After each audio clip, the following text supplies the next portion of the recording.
All right, on the Entire Life series today, I actually have a really good friend who I went through his training program in 2009 and became a certified market circle trainer. And I've always wanted him on the podcast, and Amin finally got him on the podcast for us. So please welcome my friend, Greg Witz. And Greg, tell us a little bit about yourself. Tell us why you started a business, what sort of lifestyle that has given you, and where you are today. Cool. Yeah. Well, first, thanks for having me. It's really great to always have these conversations, specifically when the focus is for entrepreneurs and startups and, helping people become successful. So my name is Greg Witz. I'm a high performance coach. I own and operate a training and development company that focuses in areas like leadership, sales, service, culture. A lot of the work we do is based on psychology, where we believe the more we develop ourselves from a place of self-awareness and emotional intelligence and communication skills, the more effective we're going to be as business owners, as leaders, as entrepreneurs, as people on the planet. And we have a line here that says, making humans better humans. And a lot of what we stand up and we represent is we want to help people through coaching and learning on how to be better tomorrow than they were today. And I think as human beings, we're always growing, we're always learning. We've got so much opportunity to do it better tomorrow than we did today, and we just have to lean into that stuff. So, there are tools and there are programs out there that can help us do those things, and it really all begins with self-awareness. So that's what the company is about. We used to do a lot of training in the tech world. That's where we met as well, where we were, creating a lot of partner programs for other organizations. And today, once we do a lot of virtual stuff, obviously. Once upon a time, you'd be flying around the world for rooms, but today everything's through Zoom. And it's interesting on how important it is to have these interpersonal skills and the ability to understand people and psychology as we're leading and communicating in this virtual digital world. Absolutely. Absolutely. And so tell us how you help your clients and yourself to find clarity in what you're doing. That's a very big thing. I think, clarity is one of the more important concepts or skills that we can have, because without clarity, we don't have direction, we don't have vision, or in some cases, it's very difficult for us to see our purpose and our road and the path to where we're going. So how do I get clarity? I think number one, I surround myself with some very talented personalities that can always help challenge. I think the danger in ourselves is if we don't have a strong voice around us, we're always going to end up falling to our own perception and our own need. I think the other thing that I do a lot is challenge perceptions. In fact, I was having a conversation with a client earlier around the importance of challenging our perceptions, because if we don't challenge our perceptions end up becoming our fact. And the key word there is our perceptions become our fact. Might not actually be fact. And it is through the challenging of that perception or the lens that we look at things through starts to bring clarity. I think the third thing that becomes very important for clarity is ensuring that we're equipping ourselves with information. We're always asking questions. Sometimes in life, we just kind of go along with the narrative. If we look at what's going on in the world today, it's very difficult to know what is real, what's not real, what I should listen to. And it's through clarity that's going to give us our independence and our success. So those are just a few ways I go about it. But the importance of having clarity, I think if we don't have clarity, we don't have anything. It's hard to understand how we should show up as a leader, how we should show up as an entrepreneur, as a parent, as a spouse, as a partner. Clarity is I think something that we all seek.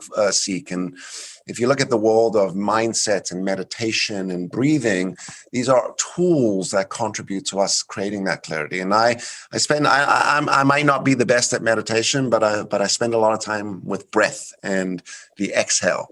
And it is through the exhale that sometimes, again, the clearing of these things starts to show us the path. Kind of like letting go. Yeah. Funny that you say that. I just had this conversation literally an hour ago, which was we make a lot of logical decisions to let things go, but do we always make that emotional decision to let it go? And it's, I could logically say I shouldn't be upset, or I shouldn't feel this way, or I shouldn't look at things that way, or I shouldn't, move along this way. But if I can't support that with my emotional decision as well, right, one is going to negate the other. And a real simple example is if I'm upset during the day and I say I should let something go, I can't go and then punish the person the next day, or what we call go home and kick the dog, right? Not actually kick the dog. We love dogs, right? But yes, we love dogs. right. So I think that's the importance of clarity, which is clarity will bring us a lot of insight and information for other things. And further to what you were just saying, there's also another saying that a man convinced against his will is of the same opinion still. And so, yeah, I always kind of adhere to that because, like you say, even though logically, emotionally, it's just not there. So wonderful. Now, the next part is willpower or power, right? And I talk about it in terms of willpower because we all know that inside of business, there are days when we've got the clarity, but now things are going wrong. Mm-hmm. And we're like running up against this obstacle and that obstacle and maybe this emotional distress and inside forces and outside forces. How do you help people or even yourself to get through that when you've got the clarity, but how do you maintain that power? Yeah, it's kind of like what comes first, the chicken or the egg, or do I need to feel confident in order to go and take the action, or, do I need to be motivated to go and do so? And, there's a lot of science out there, which is, we might argue that motivation is BS, which is, motivation is not the driving force for you to take action. We're usually motivated after the result. Mm-hmm. But willpower, I would also add to that, which we could also describe it as resilience and determination.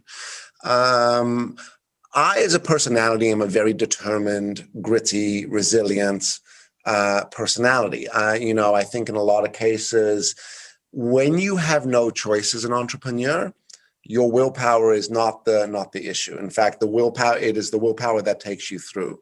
I think in a lot of cases, if you are a true entrepreneur and you've started your business, you know that in some cases there is no choice but to succeed. You've mortgaged your house, you've borrowed money, you've made all in, right? And if this doesn't work, now, obviously, hopefully we're doing so with intelligence and planning and we're executing well. But at the end of the day, if you look at one of the most commonality with entrepreneurs is their pure willingness to keep driving forward, even when it doesn't make logical sense. Yeah. And then back to that, it's that willpower that then brings that clarity, because sometimes it's about just the pushing through that gets us there. I don't think we can have willpower without resilience. And I don't think we could be resilient without going through the exposure of the stress. We can go through, we can be resilient without going through that exposure. And I don't think we get that exposure without leaning into the stress. And one of the things that I would always sort of say to people is that it's okay to be stressed. It is okay to feel the pinch. It's normal to feel that discomfort, that insecurity. And I always want to remind people, insecurity is a big part of your resilience and what allows us to be vulnerable in some capacity. And it's leaning into the insecurity and knowing the fact that if I keep pushing through that and if I keep putting one step in front of the next, that's all I'm going to have to do right now is just get up and make the phone call and do the activity and, fill out. 100%. Action creates the path in a lot of cases. Yeah. And what we end up with willpower. It might sound a little backwards, which is, well, isn't willpower sort of the beginning, which is you have the willpower and then you end up with the result? I think it's like a plate of spaghetti with some of these things, which is they're so overlapped and intertwined with each other. It's hard to define it as a starting point or an ending point. In a lot of cases, it's the determination. If you look at an athlete, a professional athlete, what allows them to dig deep in the middle of the game? They're down and out, they're tired, they're beat up, they're physically sore. What allows them to do so? The pure willingness to keep competing. And I think if we answer that question in that way, which is, willpower will give you the oomph to continue to compete. And without that, you're not an entrepreneur. That actually brings me to that picture. I don't know if you can see it right now. Muhammad Ali, I saw it, yeah. That's not Muhammad Ali. That's actually Jack Dempsey. And Jack Dempsey is getting thrown out of the ring. And which person do you think actually won that round? It was the guy who got thrown right out of the ring, and he had the audacity and the anti-fragility to jump back in the ring and win it. Right? And no logic, right? There was no intelligent, and this is what I describe to people as well. It's not an intelligent frontal lobe activity. That's not what drives him getting back in the ring. In fact, we might argue he's completely crazy. Like, what was he thinking? Why would he do that? Why would he do that? And what's the answer to this in a lot of cases is, I just knew I had to get up. I just knew I had to get back in the ring. I just knew I had to stick to my guns. I just knew I had to make the decision. And what's great about making decisions? Decisions will lead you to another opportunity. Might not be right. Might not be the opportunity, the answer you're looking for, but without that decision, in absence of the decision, you're left paralyzed and frozen. Yeah. Oh, I love that. Love that. That was perfect. And so that kind of leads me into our last conversation. Our last conversation is about follow through. You've got the clarity, you've got the power, and what structures do you put in place or help people put in place to maintain that follow through, to maintain it for the long haul? Because, sometimes these things, they say that overnight success takes about 13 years, right? Right. What's that other saying? If you could start a business and last a year, you've got a good idea. If you've made it to 3 years, you've got a model. If you've made it to 7, you've got a business. And if you make it to 15, you've got a company. Right. So follow through. Nothing happens in life without follow through. Right. You can get pregnant, but like the follow through is the parenting. Right. You can start a business, but the follow through is the leading of the team. You can come up with the idea or the product or the service, but the follow through. You have to execute. Exactly. And the execution. Right. The execution. Let's think about this. A lot of people come up with great ideas and I go, okay, well, what are you going to do about that? Oh, well, I've got the idea. Okay. Well, what would be the first step? What would be the first choice or the first decision that you would make moving forward? And, sales is an easy example of all of this. Sales, you don't need to be an extroverted, outgoing personality. In fact, some of the most successful people I know that operate in business development and sales are more introverted personalities. But what they do is they operate with discipline and routine, and they follow the plan. So process, right? Let's just keep going one step after another, after another, after another. So, in a lot of cases, follow through has more to do with me taking the action or the steps afterwards versus following through on the exact plan or process, right? And the plan is never ends up being what you actually end up doing anyways. Right. Especially, in a startup, you've got like a little pivot here, a little pivot there. Oh, that won't work. How do we get around that? And I don't think I've ever seen a plan go perfectly. Yeah. And, I think if you think about project management, once upon a time, project management was taught in something called the waterfall effect or the waterfall, which was cascades. We're going to start here and it's just going to flow all the way down. And today they teach project management in more of a fluid state, which is we're going to do this.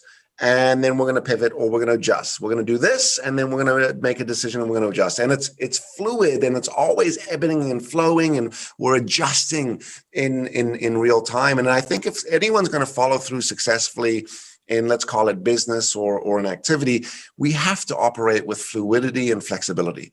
I think people get beat up because their plan didn't actually execute and follow through the way they planned it, and now they get paralyzed because they go, well, that's not what was supposed to happen.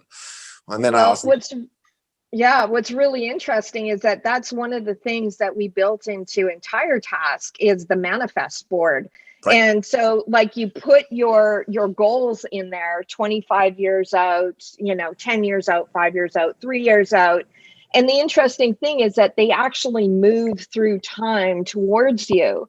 So the neat thing is that being able to see those things move through time towards you, and even right down to today, I can say, you know what, we need to push that back in time, because that's what I found in working with my clients was things need to go, no, that needs to go back a couple of months. Right. That needs to come forward 6 months. You need to have that fluidity and that ability to see that. So yeah, that was, exactly 100%. Well, that's what's great about Entire Task, which is it's a platform or a tool that's going to help you operate with that fluidity and those goals. And I always want to say to people about goals, right? Your goals can change. We have to treat these exercises as fluid, which is I put this goal today. Oh, I'm still on track, or no, I'm going to change that goal. And just because, we call it trickling back. So you're doing the 25-year plan, which is sort of, or 25, 15, 10, 5, 1, which is, okay, if here's where I'm going, right, what are the things that have to happen along the way in order to get there? Yes. It's not rocket science, right? It's not. It's more organizational and time management activities, Yeah. I've been doing this for years, which is my calendar. So you asked me about follow through. My biggest tool for follow through is my calendar, right? Mm-hmm. Putting my goals or my tasks or my activities as scheduled appointments, not just a task list, not just sort of the goal list and the vision list, which is I need to go and do this at this time next week because that's going to lead me to my goal. Yeah. Right? 100%. And I live and die by my schedule. I often, there's a lot of very successful entrepreneurs will say this. If you want to see whether someone is going to be successful, look at their calendar. Yeah. Right? Yeah. Look at how, have they scheduled time for goals? Have they scheduled their activities to allow them to move forward? Are they putting things in place to allow the business or the execution to move? Absolutely. And the other thing too, and this is something that I learn as I get older, and also now being a startup founder myself, is that also putting the space in there to take care of yourself. Right. Because so like 20 years ago, the whole narrative was let's just work ourselves into the ground. And so you're working with a quarter of your brain is working, right? Mm-hmm. Whereas now I wear this a Whoop band, and right. I watch my HRV. I make sure that I get good sleep. I reschedule things if I didn't get good sleep. I make sure that if I have a development day that I'm really well slept on that day that I'm going to do development, because I need my brain at maximum capacity, right? And we just didn't have that consciousness. I mean, do you remember that 20 years ago? I do. It was like, first one in, last one out. That's what's going to be successful. The more hours you put in, the more you follow that industrialized approach, which is, keep doing the same thing every day, the more success you're going to be. Flow state is a big conversation right now, or it's been a huge conversation. Right, which is what am I doing to put myself in a state of flow where it's uninterrupted? And for me, I think the challenge with a startup and an entrepreneur is flow state is very hard to achieve because we're quite reactive and responsive early days in our business. Right? Yeah. Specifically, why? Because we're trying to get business, right? And if you are more of like a tech company where you've had investors and there's you've gone through raising money for the business. You don't really have the choice to be in flow state, right? But it's a very important thing to do. And back to your mental health, I've actually taken this practice on because I found that I stopped reading. And, not that I was a massive reader, but like always having one ground, a thought leadership book or, something was something I used to do a lot. And I was always trying to schedule myself for reading. Anyway, I had to read for a gig that we were doing, and I ended up scheduling myself to do so. And I got to tell you, it was one of the greatest exercises for mental health that I've gone through in the last year, considering the times that we're living in, was knowing that I had that time to go and read. And I've now taken on the activity because someone else said to me, I read 20 pages a day. And I was like, that's pretty cool. And they're like, if you read 20 pages a day, every single day, you're going to average about 30 books a year. Now, one of the most important things we can do is look after our mind. You want mental health?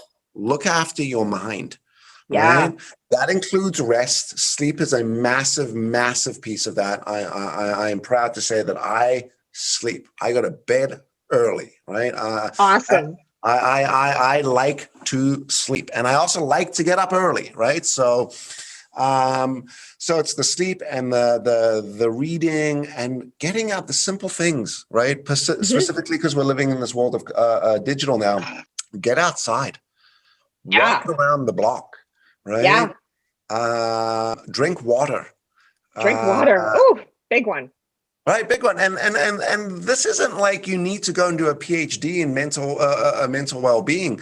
There are some really old school fundamental things that we need to do as human beings, and relationships is one of them. So making sure we're really surrounding ourselves with really good people, because you are who you surround yourself with. And sometimes in a startup, you got to be very conscious of who you're onboarding and hiring, because before you know it, you got a lot of toxic people around you.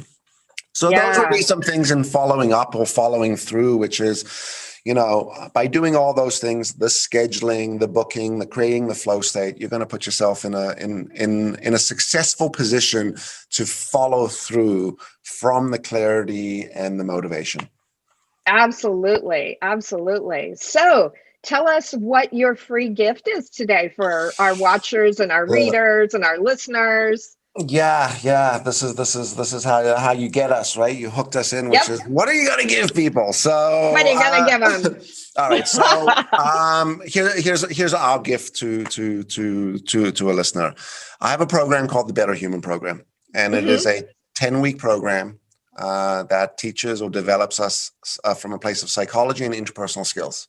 It's life-changing. It's, we have entrepreneurs, startups, young professionals, parents, partners coming and doing the program. It's got a whole bunch in it. It includes my book. It comes with a 360 assessment. It's got one-on-one coaching. It's got an online component, which is you could watch the program. I'll send you all the information. You'll have it all there. It's called Better Human. But that's my gift to you and to the audience, which is we'll give a seat away in one of the upcoming Better Human programs. We've got them throughout the year. So whoever wins the gift or whoever gets the gift, because at the end of the day, I think the greatest gift we can give people is our time to teach them. One of the most important things we can do as business owners, as entrepreneurs, as leaders, is invest in teaching people. It's so important. Not just teaching them. This happens to be more of like a leadership interpersonal skills program, but role modeling and teaching and guiding and mentoring and counseling and coaching. And that's what the Better Human program is about. I hope that you are right in alignment with what we're doing, because that's the whole reason I created Entire Task, was because I believe for myself anyways, that a business owner can make a bigger impact on the world than even a government, right? And I want to empower people to achieve their goals. And that's entirely why I want to bring all of these coaches inside of Entire Task, so that they can help our people to move forward and achieve their goals faster. That's exactly it. And that's why I wanted you on here, buddy. All right. Well, I'm glad to be a part of it. And, anything we can do to help startups and entrepreneurs be more successful early days, which is, the tools like what Entire Task is. And then, of course, my program, I'm happy to provide and support. So thank you. And thank you for inviting me and having me part of this. And, Marnie, I believe we all have a ripple effect, and that ripple effect could be positive or negative. And we need more people doing what you're doing. So thank you for being you, and thank you for doing this. Awesome. Talk to you later. We'll see you soon.